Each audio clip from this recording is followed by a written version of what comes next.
Assalamualaikum warahmatullahi wabarakatuh. A'udzubillahi minasyaitonirrajim. Bismillahirrahmanirrahim. Alhamdulillahi rabbil alamin. Wa bihi nasta'inu ala umuri dunya waddin. Asyhadu an la ilaha illallah wahdahu la syarikalah wa asyhadu anna Muhammadan abduhu wa rasuluh la nabiyya ba'dah. Allahumma shalli ala Muhammad wa ala ali Muhammad kama shallaita ala ali Ibrahim innaka Hamidum Majid. Allahumma barik ala Muhammad wa ala ali Muhammad kama barakta ala ali Ibrahim innaka Hamidum Majid.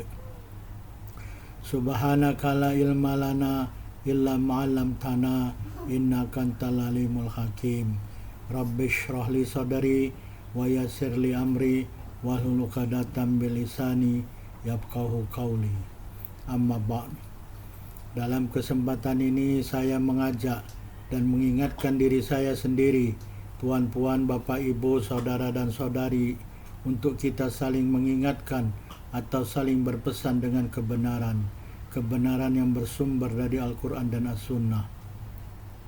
Tuan-puan, bapak, ibu, saudara dan saudari sekalian yang dirahmati Allah Subhanahu wa Ta'ala, kita sambung perbincangan kita mengenai sahabat sejati dalam kubur.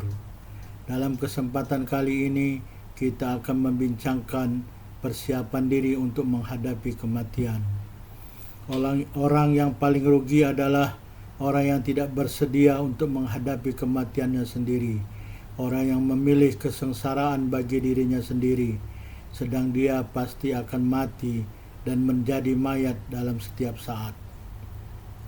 Setiap yang bernyawa pasti akan mengalami kematian, dan perkara ini harus diyakini setiap insan.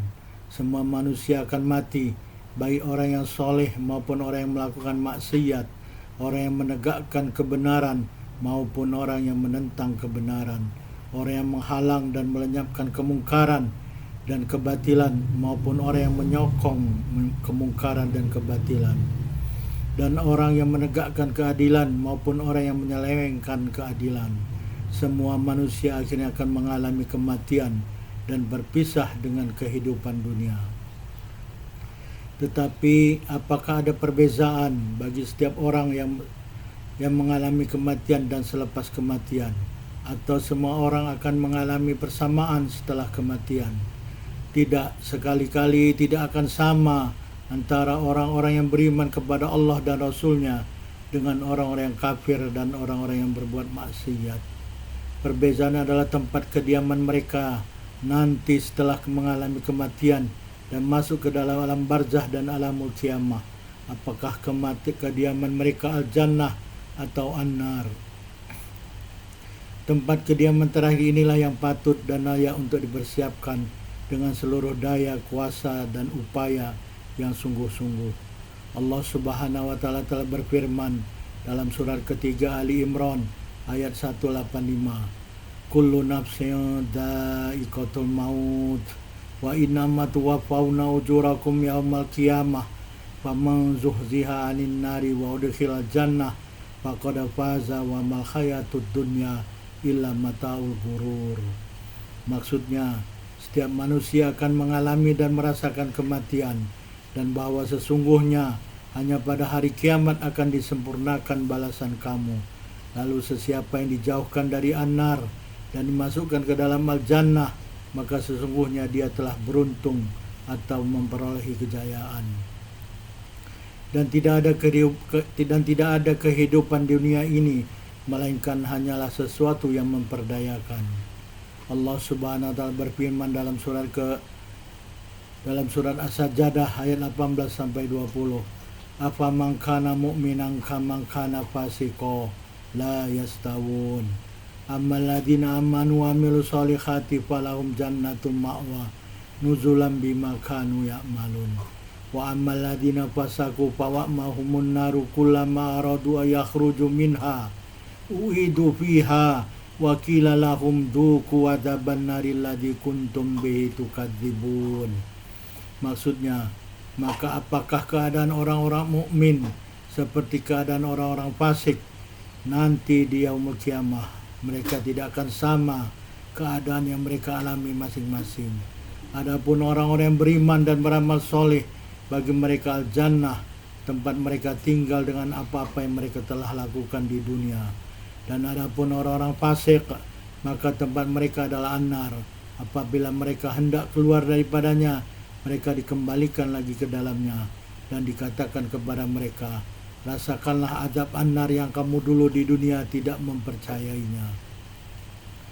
Keadaan Bani Adam setelah kematian dan masuk ke dalam alam barzakh atau alam kubur akan ditunjukkan bagi mereka tempat tinggal mereka kelak nanti setelah hari timbangan amalan pada hari kiamat. Apakah mereka kediaman terakhirnya adalah al-jannah atau an-nar akan ditunjukkan kepada mereka setiap pagi dan petang. Dalil untuk perkara ini adalah firman Allah Subhanahu wa taala dalam Al-Qur'an surat ke-40, surat 46, surat ke-40 surat Ghafir ayat 46, yaitu an-naru yu'raduna 'alaiha guduwwan wa 'ashiyya. Maksudnya mereka nanti didedahkan kepada bahang an-nar pada waktu pagi dan petang semasa mereka dalam alam barzakh. Ayat ini menyatakan bahwa orang-orang yang menjadi ahli an-nar, penduduk an-nar, akan ditunjukkan kepada mereka pada waktu pagi dan petang di dalam kubur mereka selama mereka dalam alam barzakh sampai yaumul qiyamah.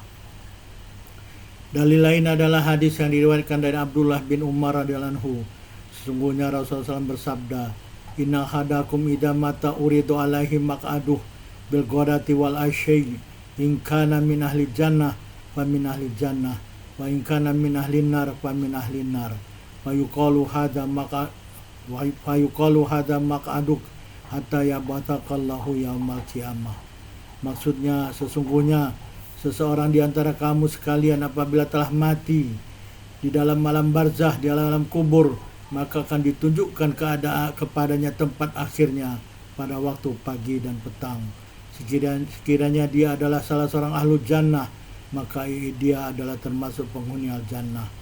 Dan jika dia adalah seorang ahlun an-nar, maka dia adalah termasuk penghuni an-nar. Lalu dikatakan kepadanya, ini adalah tempatmu sampai Allah membangkitkanmu pada hari kiamat. Hadis riwayat Al-Bukhari nomor 1379 dan hadis Muslim 2866. Pada saat Rasulullah SAW mengalami Mi'raj naik ke langit, Rasulullah telah melihat Nabi Adam alaihissalam. Ketika Nabi Adam melihat ke kanan, baginda tersenyum dan tertawa. Ketika melihat ke kiri, baginda menangis. Rasulullah SAW bersabda, falamma fata'alauna sama'ad dunya fa idza rajulun qa'idu ala yamini aswidah wa la yasari aswidah idza nadhara qibala yamini dohika wa idza nadhara qibala yasari baka. Maksudnya tatkala langit dunia dibuka ketika Rasulullah Mi'raj dibawa oleh malaikat Jibril naik ke langit dunia, dan terlihat seorang laki sedang duduk. Di sebelah kanannya ada satu kaum dan di sebelah kirinya ada satu kaum. Apabila lelaki tersebut melihat ke arah kanannya tertawa, dan apabila melihat ke arah kirinya menangis. Qultu li Jibril man hada? Qala hada Adam. Wadhil aswidatu ayamini wa shimalina samu bani wa ahlul yamin minhum ahlul jannah wal afsidatul lati an shimali ahlun nar. Fa idza nadhara ayamini dhahik wa idza nadhara qibala shimali baka. Maksudnya, aku bertanya, kata Rasulullah kepada Jibril, siapa orang ini? Jibril menjawab, orang ini adalah Nabi Adam alaihissalam. Dan kaum yang ada di sebelah kanannya dan kirinya adalah arwah-arwah anak keturunannya. Kaum yang di sebelah kanannya adalah arwah penghuni al-jannah, manakala kaum yang di sebelah kirinya adalah penghuni an-nar. Apabila baginda melihat ke sebelah kanannya, baginda tertawa. Apabila baginda melihat ke sebelah kirinya, baginda menangis. Beginilah keadaan Nabi Adam alaihissalam digambarkan ketika Rasulullah naik ke langit dunia. Keadaan ini menunjukkan bahwa Nabi Adam berbelas kasih dan sayang kepada anak-anak keturunannya sebagai seorang ayah. Baginda bergembira kalau keadaan anak-anak keturunannya baik, taat dan beramal soleh. Manakala baginda akan bersedih dan menangis kalau keadaan anak-anak keturunannya buruk, durhaka dan bermaksiat kepada Allah. Begitu pula kita yang telah menjadi orang tua, kita tidak ingin diri kita dan anak-anak keturunan kita dilemparkan ke dalam an-nar, api yang menyala-nyala. Allah SWT telah memerintahkan kita supaya menjaga diri kita dan keluarga kita jangan sampai masuk ke dalam an-nar. Dalam Al-Quran surat ke-66 At-Tahrim ayat 6 Allah telah berfirman, Ya ayyuhalladzina amanu qu anfusakum wa ahlikum naro. Maksudnya, wahai orang yang beriman, jagalah diri kamu dan keluarga kamu dari an-nar. Allah dan Rasulnya telah mengingatkan manusia agar senantiasa mempersiapkan diri untuk menghadapi hari esok, hari ketika bertemu dengan Rabb-Nya, hari ketika mulai meninggalkan dunia yang fana, hari ketika mulai memasuki alam barzah, hari ketika mulai terasa gelapnya alam kubur, hari ketika tubuh berpisah dengan ruhnya, hari ketika mulai tubuh terbujur kaku, hari yang sudah tidak mampu tubuh untuk membawa dirinya sendiri, hari ketika sudah tidak ada lagi manfaatnya keluarga, sanak saudara, harta, perdagangan atau perniagaan, dan syafaat. Hari yang mungkin akan terjadi hanyalah penyesalan yang akan berkepanjangan tiada batas. Hari yang mulai manusia itu menuai amal perbuatannya sendiri, baik sebesar zarrah sekalipun. Hari yang tidak akan dijalimi sedikit pun kecuali dirinya sendiri yang menjalimi dengan perbuatan yang telah berlalu di alam dunia. Hari yang ingin rasanya kembali ke dunia untuk beramal soleh dan bersedekah, namun semuanya tidak mampu untuk dibuat. Allah telah berfirman dalam surat Asy-Syarr ayat 18, Ya ayyuhalladzina amanu taqullaha wal tandur nafsum ma qaddamat lighad. Maksudnya, wahai orang-orang yang beriman, bertakwalah kepada Allah, dan hendaklah seseorang melihat apa yang telah dilakukannya untuk hari esok.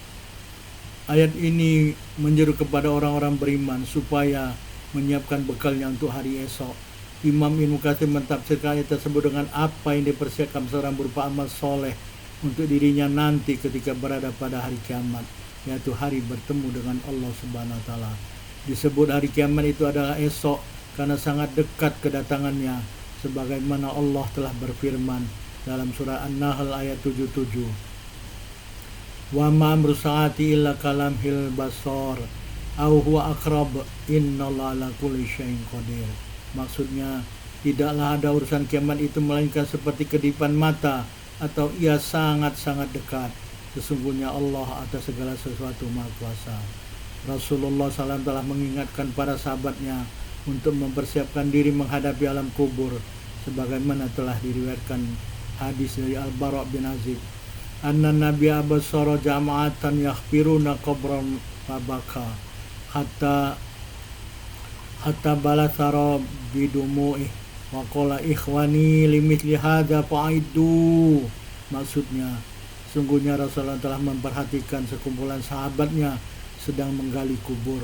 Kemudian Rasulullah SAW menangis sehingga mengalir air mata baginda, dan baginda bersabda, saudara-saudaraku, untuk perkara seperti ini buatlah persiapan bagi diri-diri kamu. Hadis dari Ibnu Majah dalam kitab Az-Zuhd nomor 419, Al-Bukhari dalam Matari Al-Kabir nomor 1229, dan hadis Ahmad jilid 4 nomor 294. An-Nawawi mengatakan isnadnya hasan. Perkara yang dimaksud oleh Rasulullah dengan perkataan seperti ini adalah kubur yang sedang digali, tempat mayat akan dikuburkan. Buatlah persiapan diri untuk menghadapi kematian yang pada akhir hidupnya seorang akan dimasukkan ke dalam liang kubur. Betapa Rasulullah SAW yang telah diampunkan dosa-dosanya, dosa-dosa baginda sama ada yang telah lalu dan yang akan datang, semua diampuni oleh Allah Subhanahu wa taala. Baginda menangis ketika melihat kubur yang sedang digali. Bagaimana pula kita yang belum tentu dosa-dosa kita yang lalu diampuni Allah Subhanahu wa taala, apatah lagi dosa-dosa yang akan datang. Allahu Akbar, Allah Maha Besar. Tolonglah kami Allah untuk menghadapi kematian. Allahumma rabba aina ala sakaratul maut. Tolonglah kami Allah dalam menghadapi kematian tersebut yang pasti akan datang menjemput. Tolonglah dan mudahkanlah bagi kami Allah agar kami dapat beramal soleh, amal soleh yang Kau ridhai, agar kami sentiasa mengingat dan taat kepadamu, agar kami sentiasa bersyukur atas nikmat yang telah Engkau berikan langsung kepada kami, maupun nikmat-nikmat yang telah Engkau beri melalui kedua-dua orang tua kami, agar kami beribadah kepadamu dengan ihsan dan sebaik-baik ibadah.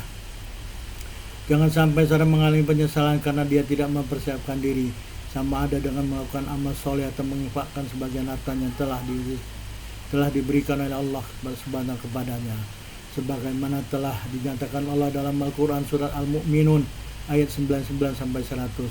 Hatta idza jaa ahadahumul maut qala rabbirji'uni la'alli a'malu shalihan fima taraktu. Maksudnya, hingga apabila telah datang kepada salah seorang daripada mereka kematian, dia berkata, wahai Tuanku, kembalikan aku ke dunia agar aku dapat beramal soleh pada apa-apa yang telah aku tinggalkan dahulu. Mengenai harta benda yang dimiliki benda tersebut diinfakkan di jalan Allah. Jangan sampai terjadi penyesalan. Ketika telah datang waktu yang telah ditentukan Allah SWT, baru harta itu akan diinfakkan, tapi sudah tidak ada masa untuk berbuat. Perkara ini diingatkan oleh Allah dalam surah Al-Baqarah ayat 254. Ya ayyuhalladzina amanu anfiqu mimma razaqnakum min qabli ayati yaumul la bai'u fi wala khullah wala syafa'ah. Wahai orang-orang yang beriman, infakkanlah dari apa yang telah kami berikan kepadamu sebelum datang suatu hari yang tidak ada manfaatnya perniagaan, sanak saudara dan syafaat pada hari itu. Tuan-puan, Bapak, Ibu, saudara dan saudari sekalian yang dirahmati Allah, kita telah sampai di akhir tausiah atau mudzakarah pada kesempatan ini. Terima kasih telah menonton video ini. Fastabiqul khairat, berlomba-lombalah dalam berbuat kebaikan. Subhanakallahumma wa bihamdika asyhadu an la ilaha anta Subhanakallahumma wa bihamdika asyhadu an la ilaha illa anta wa astaghfiruka wa atubu ilaik. Wabillahi taufiq wal hidayah. Wassalamualaikum warahmatullahi wabarakatuh.